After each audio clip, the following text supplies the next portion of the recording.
pessoal, este é o quarto capítulo da série As Leis Ocultadas do Islã. Hoje vamos falar de um dos temas mais sensíveis e menos explicados, o versículo que estabelece que em contratos 2 mulheres equivalem a 1 homem como testemunha. E o mais importante, isso não ficou no passado. É uma regra que segue ativa no sistema jurídico de vários países até hoje.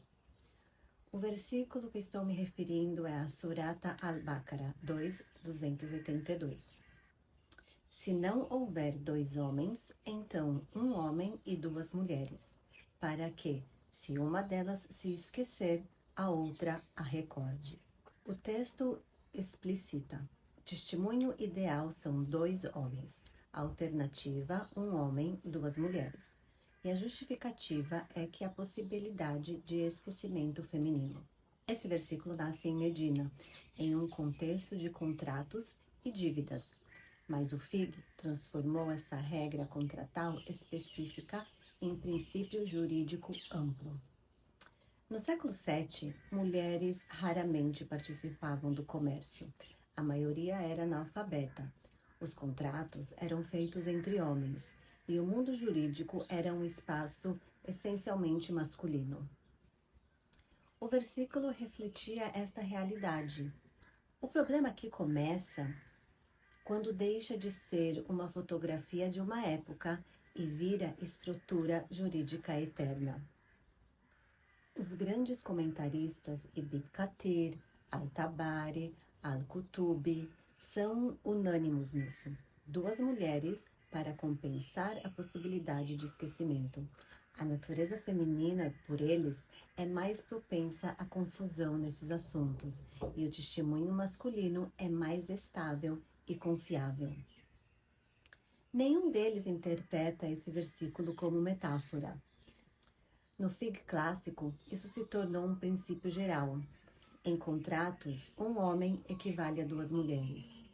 Em muitos crimes, o testemunho feminino é excluído.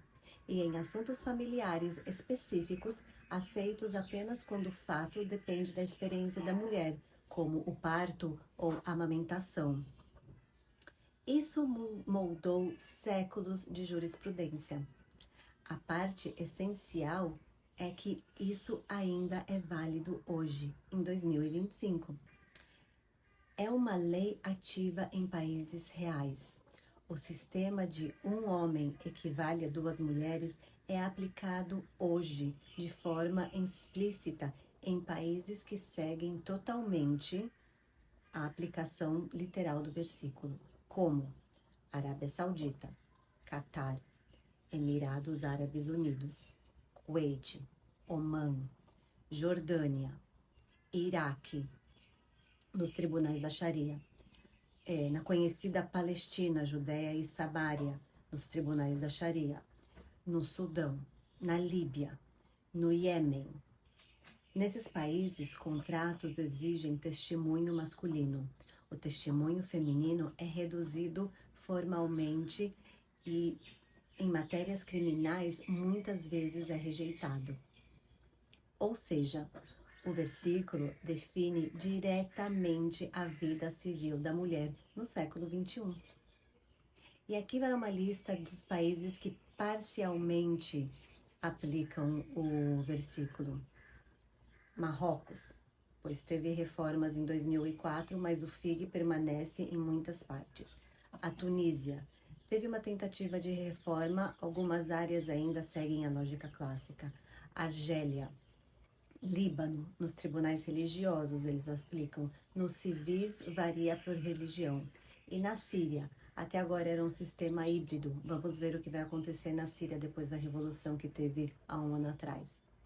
Nesses países, os contratos podem aceitar testemunho igual, mas tribunais religiosos continuam aplicando a fórmula clássica.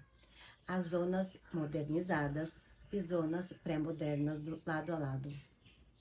E há também países onde não se aplica legalmente, mas ainda aparece culturalmente. Na Turquia, Albânia, Bósnia, Kosovo, que são países muçulmanos, mas a lei civil lá é secular. Sociedades tribais da Arábia pré-islâmica já valorizavam o testemunho masculino, porque os homens eram responsáveis pela guerra, pela vingança, pelo comércio.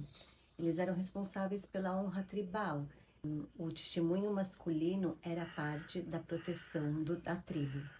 O Islã não inventou isso.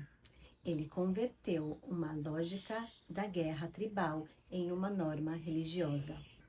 Mas hoje as mulheres negociam contratos, administram empresas, comandam ministérios, são advogadas, juízas, promotoras, entendem perfeitamente o mundo jurídico.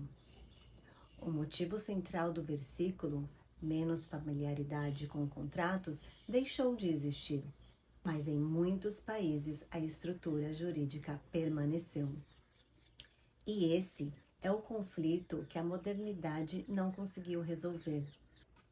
Um versículo baseado em pressupostos do século VII, em confronto direto com a realidade do século XXI, não pode funcionar. O testemunho feminino reduzido não é um detalhe, é uma peça de engrenagem de uma estrutura maior. Autoridade masculina, versículo 4:34, herança desigual, versículo 4:11, tutela jurídica e agora credibilidade reduzida. Tudo isso nasceu em um contexto tribal muito específico, mas se tornou padrão jurídico em países inteiros até hoje. E a pergunta permanece: como sociedades modernas lidam com leis que pressupõem que a voz de uma mulher vale menos? E se você quer entender os comentaristas árabes e continuar estudando os versículos que explicam e que transformam as vidas das mulheres até hoje, me segue aqui no canal Islã com Débora Fei e em cada capítulo eu vou estar destrinchando para você o Islã. Até mais!